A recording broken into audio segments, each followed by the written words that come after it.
How do I properly analyze PPC reports without getting overwhelmed? Make sure that you set up the proper background for yourself. If you don't have clear KPIs that you're following, you're going to follow all the KPIs. If you are following all the KPIs, there's a high likelihood that you're going to be overwhelmed. In our agency, the way we're not even looking at anything else, right? When it comes down to ads, we're looking at the following factors. How much did we spend? How much sales did it make? How many orders did we got? And what was our ACOS? 4 freaking metrics. I'm not talking about CVR. I'm not talking about impressions. I'm not talking about clicks. I'm not talking about anything like that. Those are great, but those are sub-filters of the main filters. If you don't have answer for these 4 questions, you're missing the whole point. It does not matter how smart you are. The 4 points answer, and then based on the ACOS, you will see, all right, is this within my current strategy? Because if the ACOS is 100%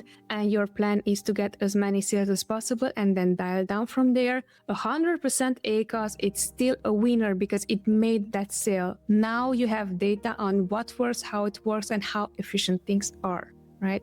If that ACOS is under your break-even ACOS, it might be your break-even ACOS is 20% and you got sales 50% ACOS. That means keep up the good work, keep that campaign running, allocate additional budget to it, allocate attention to it.